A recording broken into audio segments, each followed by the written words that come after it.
बोलो भारत माता की, भारत माता की, भारत माता की। वंदे वंदे वंदे। आज के सरकार विरोधी धरने में उपस्थित भारतीय जनता पार्टी के हमारे जिला के सम्माननीय अध्यक्ष, 2 बार विधायक रहे श्रीमान बलवीर सिंह चौधरी जी, मंच पर उपस्थित पूर्व में हमारे गजरेट से विधायक रहे और भारतीय जनता पार्टी हिमाचल प्रदेश के सेक्रेटरी भाई राजेश ठाकुर जी, मंच पर उपस्थित भारतीय जनता पार्टी के पूर्व प्रवक्ता प्रोफेसर राम कुमार जी, मंचासीन जिला परिषद की अध्यक्षा श्रीमती नीलम कुमारी जी, महिला मोर्चा की प्रदेश की वाइस प्रेसिडेंट श्रीमती मीनाक्षी राणा जी और भारतीय जनता पार्टी हिमाचल प्रदेश की प्रदेश कार्य समिति की सदस्य श्रीमती संतोष सैनी जी, जिला परिषद के वाइस चेयरमैन हमारे भाई कृष्णलाल शर्मा जी, मंच पर उपस्थित महिला मोर्चा की अध्यक्षा श्रीमती अनु जी, युवा मोर्चा के जिला अध्यक्ष एडवोकेट संदीप शर्मा जी, अनुसूचित जाति मोर्चा के जिला के अध्यक्ष भाई सुभाष कौंडल जी, श्रीमान खट्टा जी हमारे ओबीसी मोर्चा के अध्यक्ष जिला के, मंच पर उपस्थित हिमाचल प्रदेश भारतीय जनता पार्टी के प्रदेश के आईटी सेल के हमारे प्रदेश अध्यक्ष श्रीमान अनिल गढ़वाल जी, जिला परिषद के अलग अलग स्थानों से जुड़े हुए सदस्य, बीडीसी के सदस्य, बीडीसी के चेयरमैन, वाइस चेयरमैन, अलग अलग गांवों से आए हुए हमारे गांवों के प्रधान, उप प्रधान, पूर्व उप प्रधान और जहां उपस्थित हम आए हमारे ऊना नगर के अध्यक्ष श्रीमती पुष्पा जी, उपाध्यक्ष भाई विनोदपुरी जी और जहां उपस्थित मेरे आदर के योग्य सभी बुजुर्गों, मातृशक्ति, नौजवान मित्रों, मुझसे पूर्व जिन भी व्यक्तियों ने, पदाधिकारियों ने आपके सामने विचार रखे, उन्होंने अलग अलग कांग्रेस सरकार की विफलताओं को आपके सामने रखा। वो चाहे कैप्टन हुसैन जी ने विषय रखा, चाहे रिटायर्ड एसडीओ श्रीमान सुरेंद्र सिंह जी ने विषय रखा, श्रीमान राजेश जी ने, राम कुमार जी ने और इसी तरह से बलवीर चौधरी जी ने आपके सामने विषय रखा। मुख्य मकसद आज के इस धरने का यही है कि 1 वर्ष पहले हिमाचल प्रदेश के अंदर जब विधानसभा के चुनाव हुए, उस समय श्रीमान जयराम ठाकुर जी हिमाचल प्रदेश के मुख्यमंत्री थे और भारतीय जनता पार्टी की गवर्नमेंट हिमाचल में एक अच्छा काम कर रही थी। उस गवर्नमेंट को बदनाम करने के लिए कांग्रेस पार्टी ने अलग अलग इल्जाम लगाए और अंत में जब उनके ध्यान में आया कि हम फिर भी जीत नहीं पाएंगे, तो उन्होंने जनता के सामने 10 गारंटियां रखी। उन 10 गारंटियों के बारे में बड़ा बबलू जी ने भी आपके सामने विषय रखा, सब वक्ताओं ने आपके सामने विषय रखा और उन गारंटियों के माध्यम से जनता को भ्रमित करके कांग्रेस पार्टी ने हिमाचल प्रदेश की सत्ता हथियाई।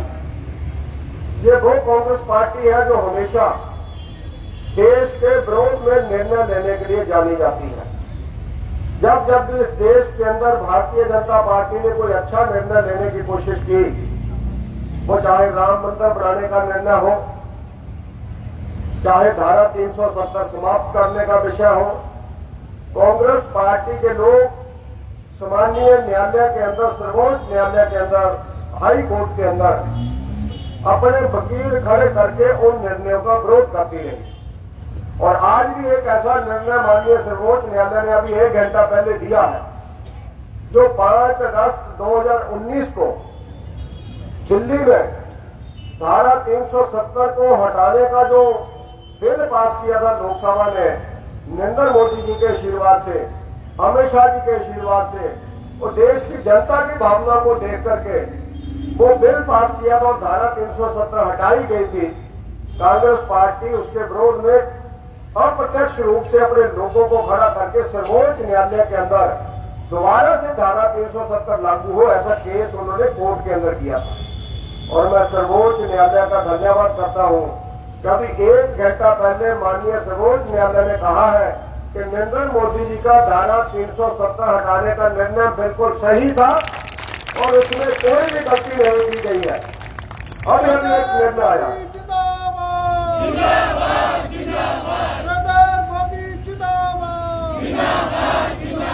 यानी मुड़ करके धारा 370 35A को लागू करो, ऐसा कांग्रेस के सहयोगी लोगों ने कोर्ट के अंदर केस किया था। आप जहां सैनिक बैठे हैं, अनेकों रिटायर्ड बड़े बड़े ऑफिसर जहां पर बैठे हुए हैं, पार्टी के कार्यकर्ता के रूप में वो जहां पर आए हैं, अनेकों कर्मचारी, पूर्व कर्मचारी जहां पर बैठे हैं, आप सब लोग जागरूक लोग हैं।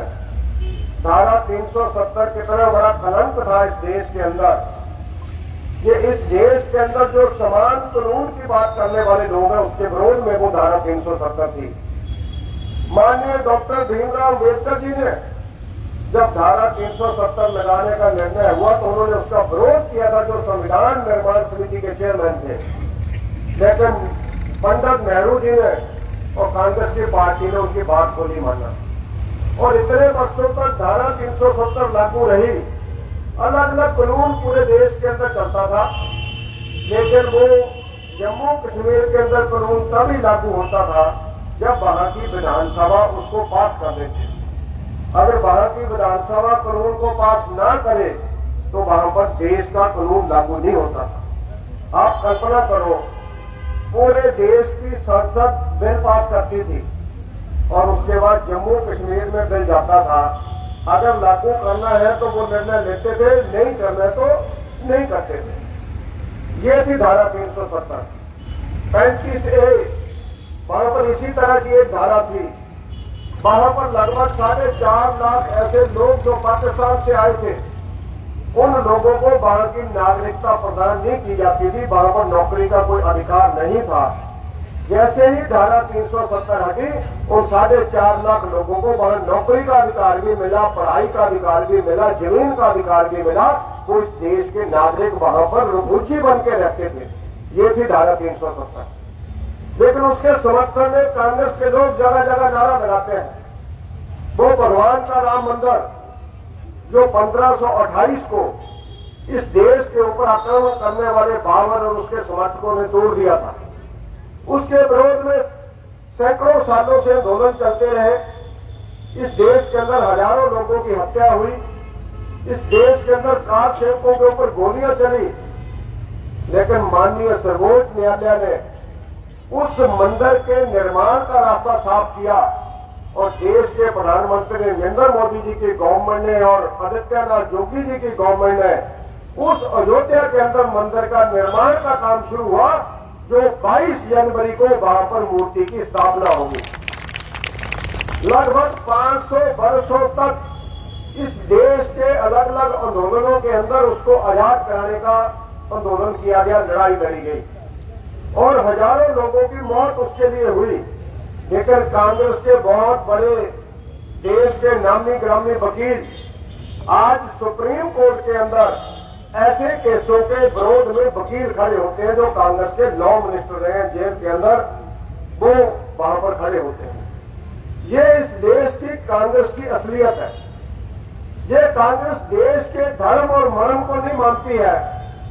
यही कांग्रेस के नेता है जो हमारे मिलिट्री के लोगों के ऊपर उंगली उठाते हैं। सर्जिकल स्ट्राइक हुई तो कांग्रेस के लोगों ने उंगली उठाई कि क्या हमारे सैनिक गए भी हैं या नहीं गए।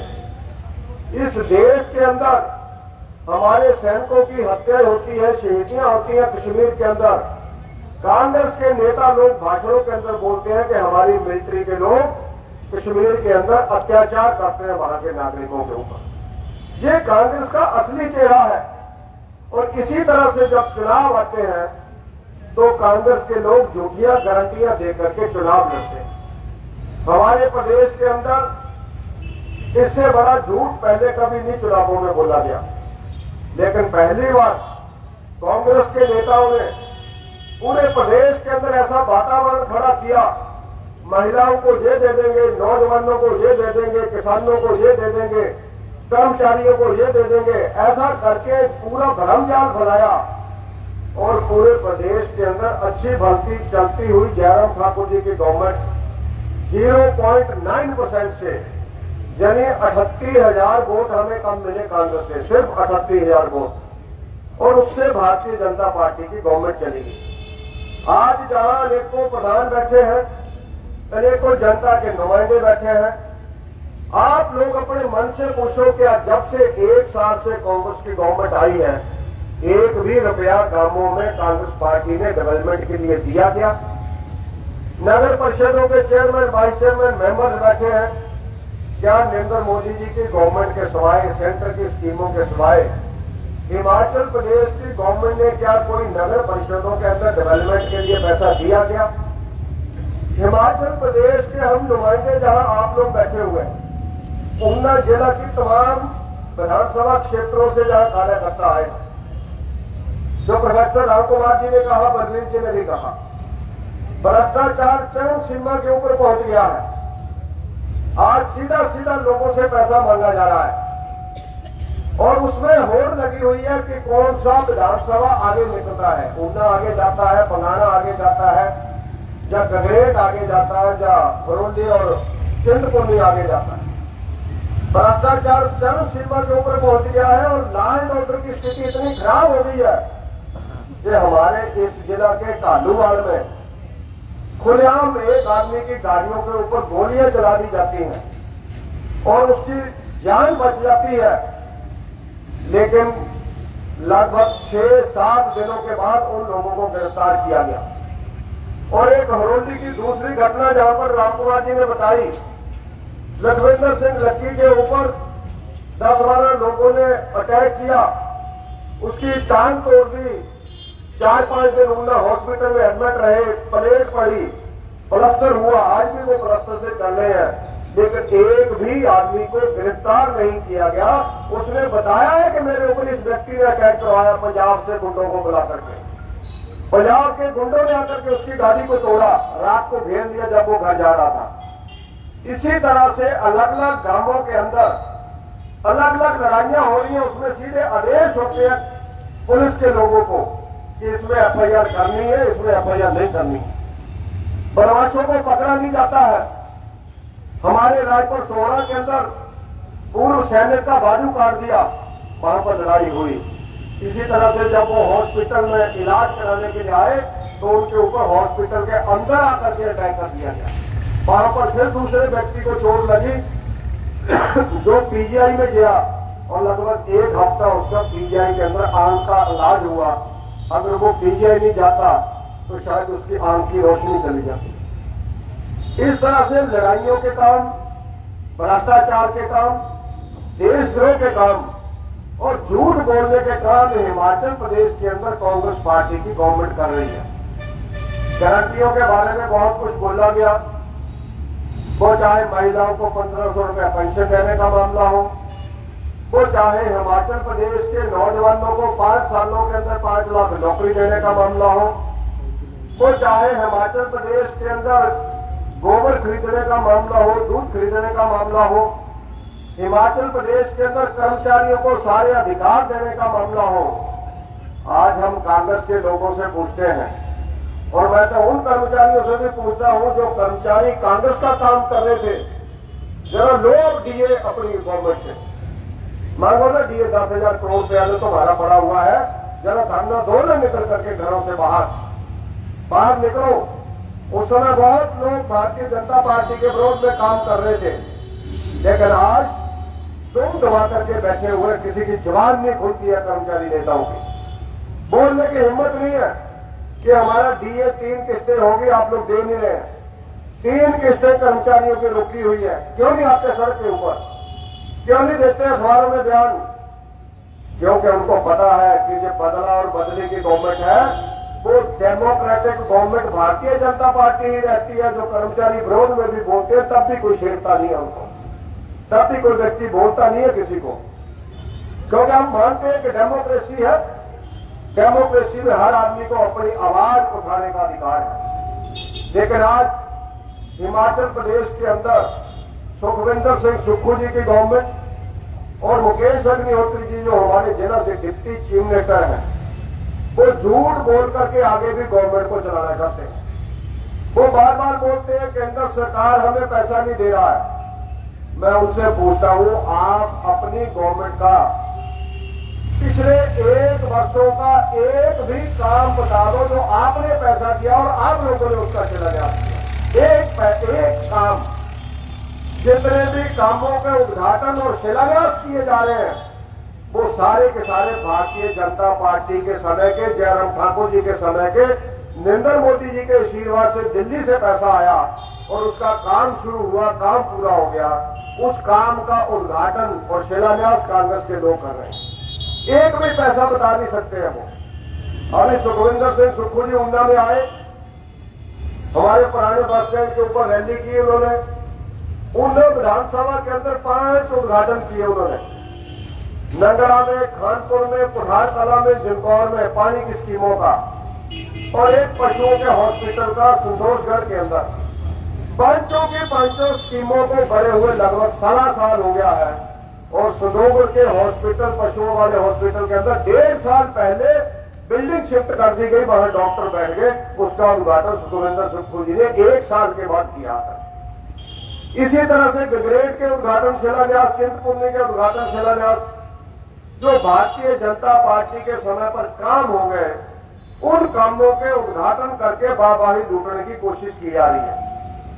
और हम लोगों ने जब हमारे चीफ मिनिस्टर आए थे ऊना में, जयराम ठाकुर जी, उस समय मार्च 2018 को अंतिम दिनों में, जिस समय फाइनेंशियल ईयर समाप्त हो रहा था, उस समय हमने ऊना की जनता को राहत दिलाई थी। हमारे जिला के अंदर 11 बैरियर लगते हैं और बैरियर के ऊपर कोई भी व्यक्ति आता था तो उस व्यक्ति से 40 रुपए उस कार के लिए जाते थे अपने घर जाने के लिए। जयराम ठाकुर जी से मैंने बात उठाई, महतपुर में हमारी रैली थी। मैंने कहा ये ऊना के लोगों के साथ अन्याय है कि अपना घर जाने के लिए भी लोगों को 40 रुपए देने पड़ते हैं, और 4 दिन के अंदर शिमला में जाकर के जयराम ठाकुर जी ने 40 रुपए जनता के माफ कर दिए थे। और आज हिमाचल प्रदेश के इस बॉर्डर जिला के ऊपर कम से कम 1000 आदमी रोज गाड़ी लेके बाहर जाता है। 1000 आदमी शाम को फिर वो घर वापस आता है। लगभग 40,000 रुपया लगभग मिनिमम रोज लोगों का बच रहा है। ये है जयराम ठाकुर जी की गारंटी जो दी उन्होंने। ऐसे ही नरेंद्र मोदी जी ने पूरे देश के अंदर विकास के काम किए। बल्क ड्रग पार्क, मुझे हैरानी होती है इतनी झूठ भी कैसे बोल देते हैं। मैं बड़ा कई बार परेशान होता हूं कि पिक्चरों के अंदर जो लीडरों का असली हैसियत दिखाई जाती है, कई बार हम आप लोगों को लगता है यार झूठ बोल रहे हैं, लीडर तो ऐसे नहीं है। जैसा उसके अंदर दिखाया जाता बदमाश, गुंडे, लफंगे, पैसे वाले, करोड़पति, अरबपति। जब कांग्रेस के लोगों की बातें सुनते हैं तो पता लगता है कि इनको देख करके वो पिक्चरें बनाई जाती हैं। आज पूरे देश के अंदर एक झारखंड के एमपी से 500 करोड़ रुपया पकड़ा गया। 500 करोड़, मशीनें भी गर्म हो गई, फेल हो गई। फिर आदमी बुलाए कि नोट गिनो, फिर उन लोगों ने नोट गिनने शुरू किए तो गिनती 350 करोड़ से ज्यादा हो गई है। और बैंकों के अधिकारी बोल रहे हैं 500 करोड़ रुपए से ज्यादा उसके घर के अंदर पैसे मिले। 500 करोड़ पूरे जिला के अंदर नहीं हो रहे, 500 करोड़ एक ही एमपी के पास। ऐसे ही कांग्रेस के लोग झूठ बोलते हैं कि बल्क ड्रग पार्क का काम हमने शुरू कराया। नरेंद्र मोदी जी ने 13 अक्टूबर को आकर के करवा चौथ वाले दिन ऊना इंदिरा ग्राउंड में रैली की थी। आपको पता होगा, काफी महिलाएं आप में से बराबर थी। उस दिन नरेंद्र मोदी जी ने 1927 करोड़ के बल्क ड्रग पार्क का वहां पर शिलान्यास किया। उसी दिन वंदे भारत ट्रेन चलाई और आज वहां के उप मुख्यमंत्री जी बोल रहे हैं इन्होंने कुछ नहीं किया, हम लोगों ने उसका काम आकर के शुरू किया। ये कोर्ट के अंदर है कि उनके कार्यकर्ताओं ने, मेरे पास प्रश्न का उत्तर है, मैं राहुल गांधी जी आपको उस प्रश्न का उत्तर दे दूंगा। मैंने विधानसभा के अंदर प्रश्न किया कि बरगद पार्क को रोकने के लिए किन किन लोगों ने कोर्ट के अंदर केस दिया, तो वो आपके हड़ोसी के कांग्रेस के कार्यकर्ताओं के नाम है, क्योंकि विधानसभा के अंदर कोई झूठ नहीं बोल सकता है, वहां पर सच ही बोलना पड़ता है। राजेंद्र कुमार, एक दूसरा शायद हरीश कुमार, उनके गांवों के एड्रेस, उनका नाम, वो पूरा उन्होंने कोर्ट के अंदर केस किया। और केस क्या किया कि जहां पर बरगद पार्क मत खोलो, फैक्ट्रियां मत खोलो, दवाइयों की फैक्ट्रियां मत चलाओ, क्योंकि इस एरिया में भालू और मोर रहते हैं, वो मर जाएंगे सारे के सारे। कोर्ट के अंदर केस है, वो आज भी चला हुआ है। और उनके ही उप मुख्यमंत्री जी बोलते हैं कि बरगद पार्क को मैं लेकर के आया। उस समय उनके ध्यान है अखबारों के अंदर, वो बोलते थे कि बरगद पार्क खुलेगा नहीं, ये भारतीय जनता पार्टी का शोषा है, ड्रामेबाजी है। आज उसी बरगद पार्क से हिस्से लिए जा रहे हैं, इतना दे दो काम तुम्हें मिल जाएगा। पैसे की बरसात चल रही है और किस्मत भी बड़ी अच्छी है, अपने पास तेला नहीं है। नरेंद्र मोदी ने भेज दिया 1907 करोड़ रुपया दिल्ली से, अब उसमें से 10% खा जाएंगे, अगला चुनाव का गुजारा हो गया। ये उनकी किस्मत बड़ी अच्छी है, काम हमने किए, पैसा वो खा रहे हैं। ऐसे ही विजय ठाकुर जी के एरिया में 50 करोड़ का पुल बन रहा है, गिरहारी से गंगरेट का सीटोसी के लिए, वो नरेंद्र मोदी जी ने पैसा दिया। ऐसे ही एक नया पुल पडोगा एरिया के लिए 50 करोड़ रुपए का, रोज फोटो खिंचाते हैं उप मुख्यमंत्री जी, 50 करोड़ का पुल बनेगा। मैंने कहा सुखू से पूछो, एक ढेली भी दी है इसमें, नितिन गडकरी ने भेजा है 50 करोड़ रुपया दिल्ली से, भारतीय जनता पार्टी ने भेजा। हमारा जहां पर पीजीआई शुरू हो गया है, बिल्डिंग बन रही है, ये नरेंद्र मोदी जी ने दिया है, जयराम ठाकुर जी ने दिया, अनुराग ठाकुर जी के द्वारा हुआ। और उस समय के हेल्थ मिनिस्टर जगत प्रकाश नड्डा ने सवाई माकर के शिलान्यास मलाहत के अंदर किया था, तब जाकर के 500 करोड़ रुपए का वो पीजीआई का हॉस्पिटल बना। इसी तरह से मलाहत को जाने के लिए आने वाले टाइम में दिक्कत आएगी जब पीजीआई बन जाएगा। आज भी फाटक के ऊपर जाम लगता है, तो हम लोगों ने अंडरपास बनाने के लिए, मलाहत के फाटक के पास पुल बनाने के लिए पैसा मांगा था। ऊना विधानसभा क्षेत्र के लिए वो खुशी का विषय है कि लगभग 22 करोड़ रुपया उसका मंजूर हो गया था और 13 करोड़ रुपए का ठेका उसका हो गया है। 1-1.5 महीने के अंदर उस काम को शुरू करेंगे। रेल ऊपर से जाती रहेगी, नीचे से पुल निकल जाएगा, ताकि पीजीआई जाते हुए कोई भी मरीज का उसका एम्बुलेंस सड़क के अंदर ना फंसे। ये पैसा हम लोग दिल्ली से लेकर के आ रहे हैं, भारतीय जनता पार्टी लेकर के आ रही है। इसी तरह से जो गारंटियों का विषय है, इनको लगानी ही पड़ेगी, नहीं तो हम जान खा लेंगे इनकी, प्राण खा लेंगे इनके, पीछा भी छोड़ेंगे इनका। जब तक बहनों को पैसा नहीं मिलेगा, हम लोग इनका पीछा नहीं छोड़ेंगे। तो चिंता मत करो, जो मर्जी करना पड़े, कांग्रेस से पैसा लगवा करके ही हटेंगे, नहीं तो इनको जीने नहीं देंगे। चैन की सांस नहीं लेने देंगे इनको गोबर उठाना ही पड़ेगा, वरना हम लोग गोबर की ट्रालियां भर के विधानसभा के बाहर ढेर लगा देंगे, सुखू के घर में जाकर के ढेर लगाएंगे। ऊना से ट्रैक्टर जाएंगे और सुखू के घर के बाहर उल्टा देंगे ट्राली। आजकल ट्राली लाने भी नहीं बनी थी, चकनी बनी ऊपर सारा चक ढेर मोट चलाए, 2 रुपये किलो, 2.5 मोट चलाना चक रहेंगे, हीरे नहीं देंगे इनको। इनके घरों के बाद ढेर लगा देंगे हम गोबर के। दूध 100 रुपया किलो इन्होंने बोला, यानी क्या हमारी बातें करते हैं। हम मानते हैं, हमने विधानसभा के अंदर बोला कि भैया तुमने झूठ बोल दिया महिलाओं को पेंशन लगाने का, एक बार मुकर जाओ कि हमसे गलती हो गई, क्योंकि 21,000 करोड़ रुपया चाहिए महिलाओं को पेंशन देने को, 21,000 करोड़। क्योंकि हिमाचल प्रदेश में 18 साल से ऊपर लगभग 25 लाख महिलाएं हैं, तो उन्होंने बोला है कि हम आपको 1,500 रुपया देंगे। और कई कांग्रेस की महिलाओं ने तो उन दिनों फार्म भर दिए और लास्ट में वोटें लेने के लिए उनके खाते में भी डाल दिया। ये एक आपको किस्त आ गई और अगली किस्त तब आएगी जब बीजेपी की गवर्नमेंट जाएगी और कांग्रेस की गवर्नमेंट आएगी। और कई महिलाओं ने, बेचारी बीजेपी वालियों ने भी पैसा बांटा, फिर बीजेपी को अगले बारी वोट पा दोगे, टेंशन तो ले लीजिए ना। हर गांव के अंदर फार्म भरे गए, झूठे फार्म छपाए गए। उस समय भी हमने बोला था, मैंने कहा भैया जो पेंशन लगती है वो वेलफेयर डिपार्टमेंट का फार्म आता है, वो भारतीय जनता पार्टी का फार्म नहीं होता है। और जयराम ठाकुर जी ने 60 साल से ऊपर सब बुजुर्गों को पेंशन लगाई, तो फार्म तो वेलफेयर डिपार्टमेंट का भरा ना, कोई बीजेपी के कमल के फूल वाला फार्म थोड़ा भरा। लेकिन मानती नहीं थी महिला, चुपके कांग्रेस वाले ने कहा हमें जानती नहीं है, रास्ते को फार्म भरने जानती थी कि नहीं जानती थी। फिर उन्होंने खाते च पैसे पाते नहीं, बेईमाना ने गूगल के थ्रू पाते क्योंकि अकाउंट नंबर ले थे, अकाउंट नंबर, फोन नंबर, फिर उनके खाते में डाल दिए। फिर ऐसे टोकन मारोगी, एक फौज है इनके पास, उनको फोनों के ऊपर बैठाया, उनको बोल दिया सरोज तेरे 1500 पै गया, हाँ जी भाई राती पै गया, तावड़े अगला पैना जिला बीजेपी जाने, वो बेचारी सरोज ने पहने, वो बाती पहने, उन्होंने ला दी। इसी कारण से इनकी गवर्नमेंट आई है, वरना इनकी हैसियत नहीं थी हिमाचल प्रदेश में गवर्नमेंट बनाने की। इन्होंने महिलाओं को बरगलाया, इन्होंने कर्मचारियों को बरगलाया, इन्होंने बेरोजगार नौजवानों को बरगलाया, इन्होंने किसानों को बरगलाया। लेकिन आज हम ये बोलते हैं कि इनकी गारंटियां झूठी थी। आज गांव गांव के अंदर नरेंद्र मोदी जी का जो रथ घूम रहा गारंटियां लेकर के, वो नरेंद्र मोदी के रथ की गारंटी सच्ची है, इसलिए नरेंद्र मोदी के साथ चलो, इसलिए भारतीय जनता पार्टी के साथ चलो। और अब जब एमपी का चुनाव आएगा, हम सब लोग इकट्ठे होकर के लड़ेंगे।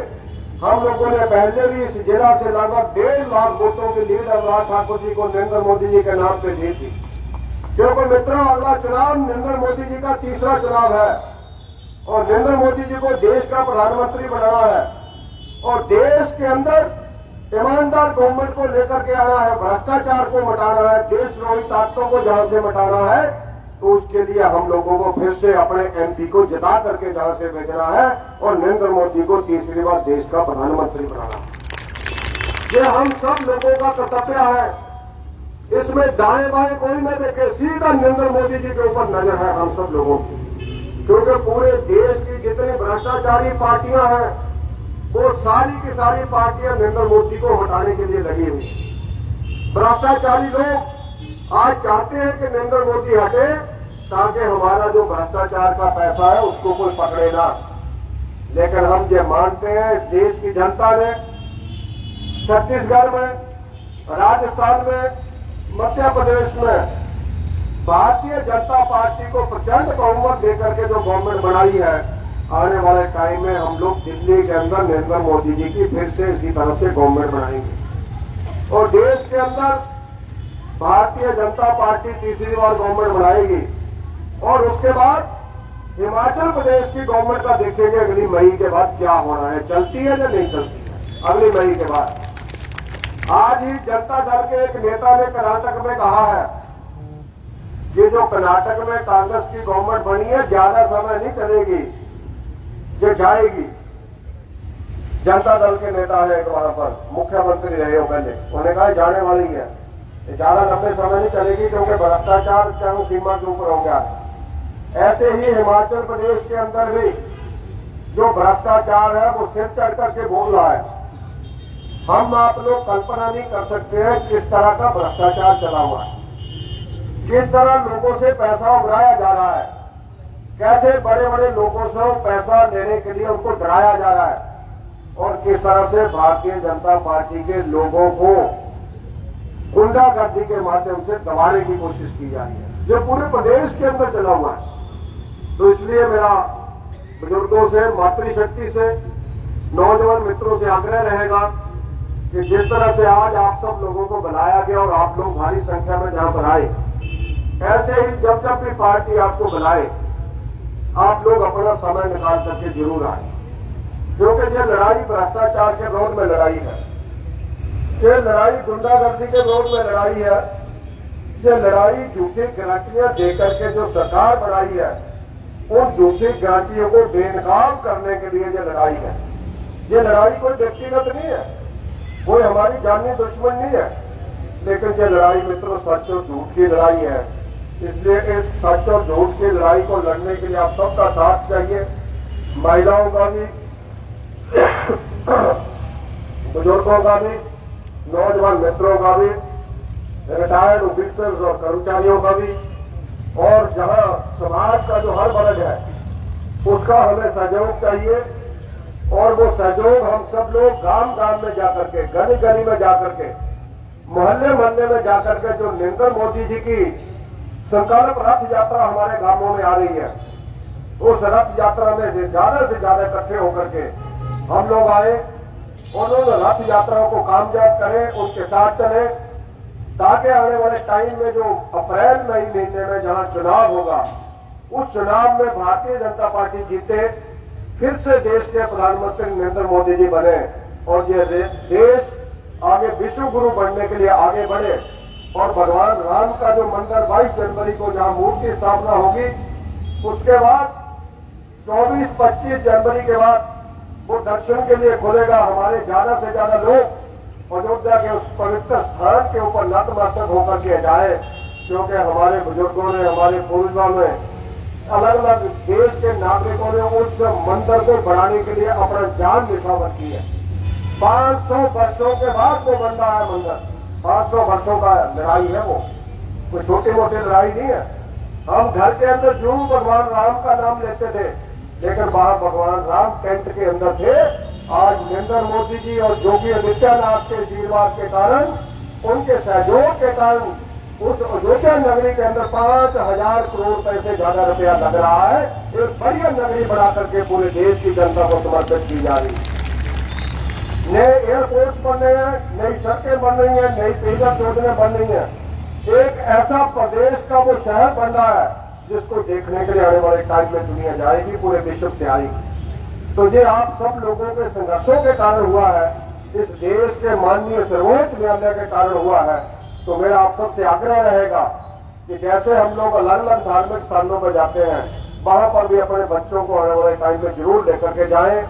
और 26 दिसंबर को जो नरेंद्र मोदी जी ने घोषणा की है वीर बाल दिवस, उस वीर बाल दिवस को भी हमने मनाना है। जानकारी है ना आप लोगों को वीर बाल दिवस? पहले इस देश के अंदर बाल दिवस मनाया जाता था किसके नाम के ऊपर? चाचा नेहरू, जो इस देश के पहले प्रधानमंत्री रहे। उन्होंने बच्चा होते हुए क्या अच्छा काम किया, हमें नहीं जानकारी क्या किया। बुढ़ापे में जाकर के जरूर वो देश के प्रधानमंत्री बने, आजादी के अंदर उन्होंने लड़ाई लड़ी, लेकिन इस देश के अंदर कांग्रेस को कोई भी नौजवान ऐसा नहीं दिखा जिसके नाम पर वीर बाल दिवस मनाया जाए। उनको देखे पंडित जवाहरलाल नेहरू, चाचा नेहरू जिसको हम बोलते हैं। आप लोग भी स्कूलों में पढ़े, आप लोग भी बाल सभाओं में देखते थे, उस दिन बाल दिवस मनाया जाता है, गीत गाए जाते थे, चाचा नेहरू जी की झांकियां निकाली जाती थी।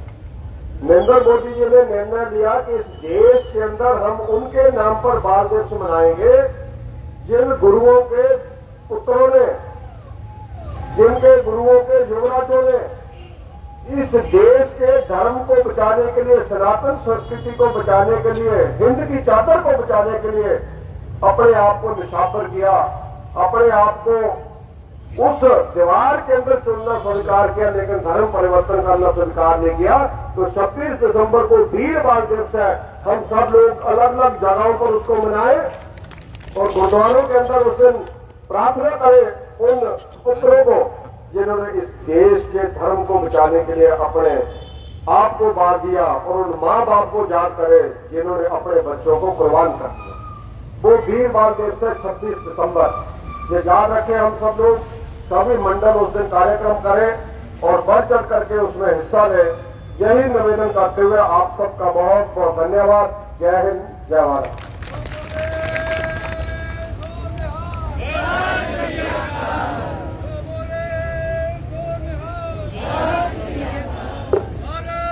धन्यवाद जी।